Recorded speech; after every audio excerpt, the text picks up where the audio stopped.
reopening of the Cohotate Preserve Field Station. First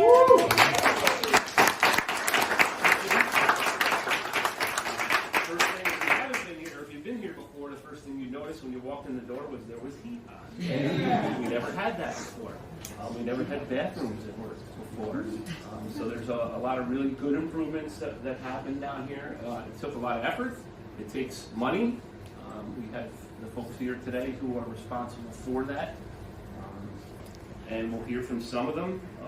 From our legislature, I've got Majority Leader Matt Luvera is here. Minority Leader Lennon's here. Jim Thorington, newly elected Mike Lanudo is here. Newly elected also James O'Connell. We have our buildings and grounds. Craig Seaberg somewhere. Probably checking there. But he's here. He had a hand in this as well. A lot of the smaller, minute details that just have to be done. Shaun, Groden County Administrator, Michael Perone, the Town of Athens Supervisor is. So they're here. And you can go pick them up if you. But I would like to give a few people the opportunity to say a few words. Michele Hinchey stepped up with a good amount of money from New York State to help us with this project and make this into what it will be and what it can be. Now with power, with water, with heat, we're able to use this now 365 days a year for instruction for our school districts and college. Bathrooms too help. The bathrooms, sure. Running water. Senator Hinchey. Hello.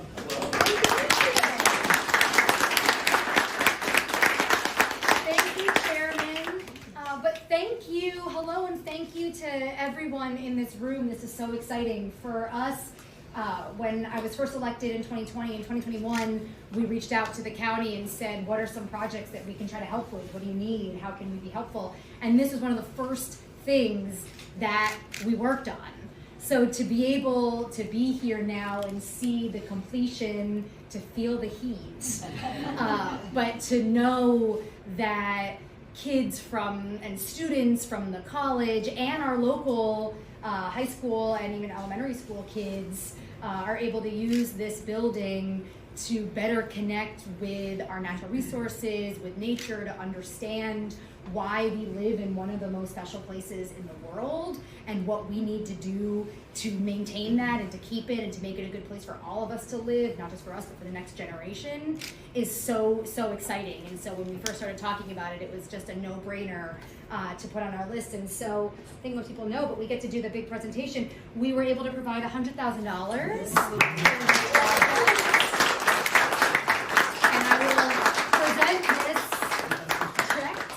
To you all. Missing a zero. Wrong project. Yeah. But really, it's an honor to be able to help, and I want to thank the teachers and the educators in this room for what you do and for building up that next generation. It's really great to have this here, and we're so lucky. So, thank you.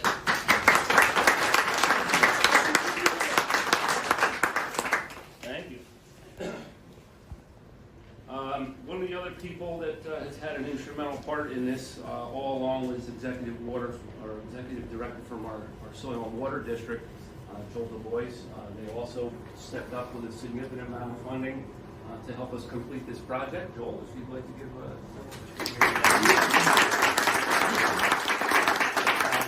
I'd also just like to say I got our chairman of our board, Jim Story, here, and Jim Thorington also serves on our board as our legislative member.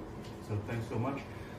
But it really is a great project for our organization. When Warren and Dr. Pinder approached me about the idea of getting this place up to through the winter standards, our board was really excited to get involved with it.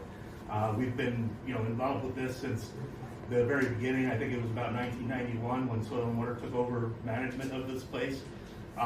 When I arrived at Soil and Water in 1997 as a AmeriCorps member, this concrete pad that you see here was all that was here, and Pete Kavakis and I framed this place up, and big learning experience for me, great project to be involved with, that long ago. But, basically the place was finished as it was in 1998, but with, no electric service, no plumbing, no heat. Renee Van Schack was the director at the time, and this was a real, dear project to his heart. He was thrilled to hear about, the plans when they came out. There was a article in the paper, and he gave me a call, let me know how pleased he was to see that the place was really going to get finished now. And like I say, when I brought it to my board, they were excited to put some of our special project funding toward this.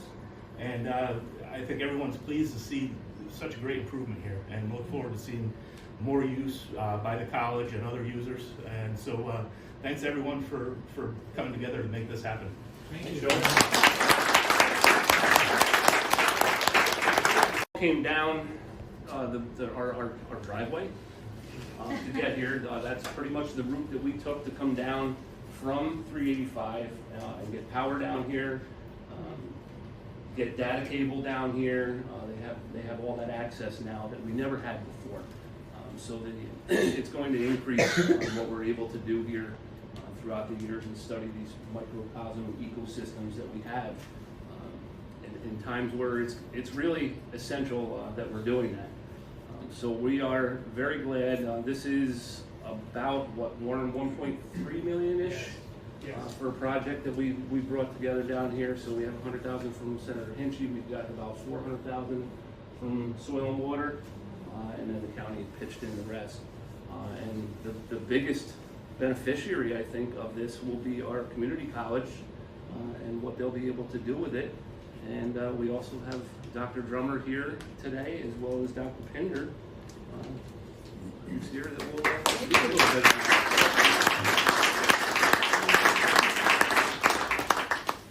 So 55 years ago, in January 1969, under the leadership of the first president of Columbia-Greene Community College, Edward Owen, the college officially opened its doors in Athens in an old schoolhouse.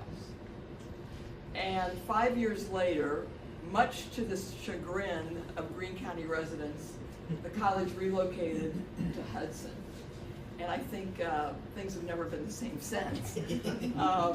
During literally my first month at Columbia-Greene in 2019, in July of 2019, Dr. Rebecca Pinder and her trusty aide-de-camp, Adrian Tyrell, brought me over to this space.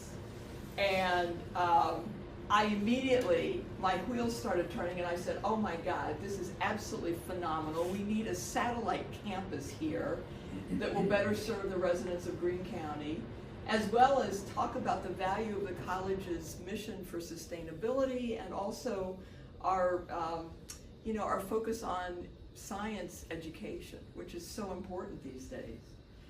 So I quickly learned from Shaun Groden about the 99-year rent-free lease. I gotta check that. Yeah. The property, it began on September 16th, 1996, and it will expire on September 16th, 2095. Unfortunately, I will not be here to review that lease.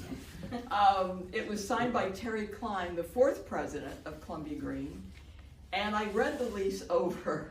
One of the stipulations says that, quote, the college will not create or permit any nuisance upon the leased premises. Now, I'm not sure what that means, but I do know that the renovation of this field station is not a nuisance, but in fact is a dream come true. So this new river campus, as I'm already calling it, is going to enable the college to offer programming beyond river ecology and environmental studies. And we've already started discussions at the college about the possibilities that include fine arts and history, political science classes, as well as continuing education offerings in art and birding and river ecology, and also summer science camps for K-12 students.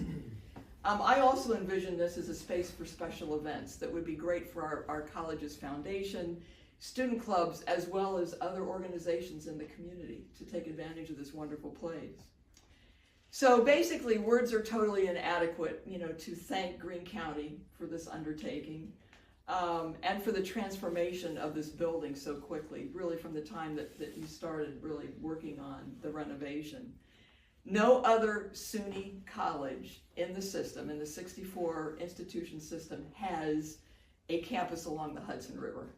So we are so grateful to the many people who made this transformation possible, starting with Senator Hinchey, thank you, Chairman Linger and the Greene County Legislators, Shaun, Groden, Warren, Hart, Greene County Economic Development, where's James Han is right here, the Greene County Soil and Water Conservation District, the Greene County Department of Health got involved, the U.S. Army Corps of Engineers, and I'm sure I'm missing some people, but we are just so thrilled and so happy about what's to come. The opportunities that await are endless.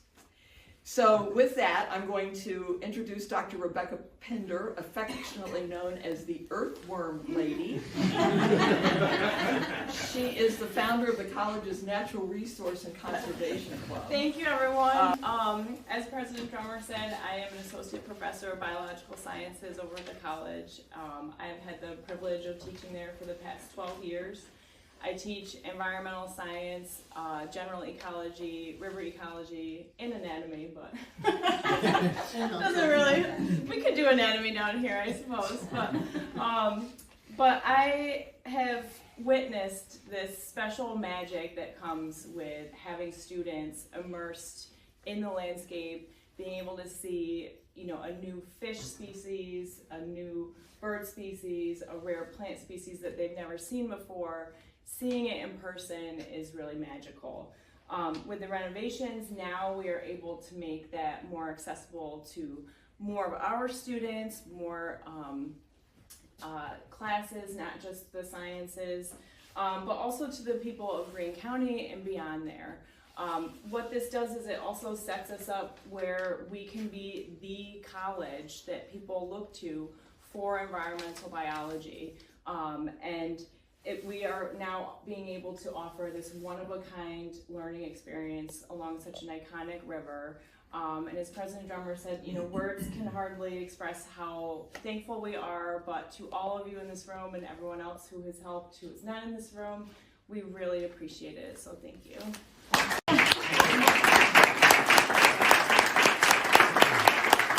We're dealing with different agencies that had to be involved with this. So Warren, we thank you for your efforts with it. Great team, great project. Yeah. So welcome everyone, check the place out. Obviously you walked in the door, you could feel the heat. That was one of the biggest things. And then of course the running water that's in the building that allows us to have plumbing inside year round is a huge advantage to everyone. So thank you for coming down for this. We do appreciate it and welcome, we are open.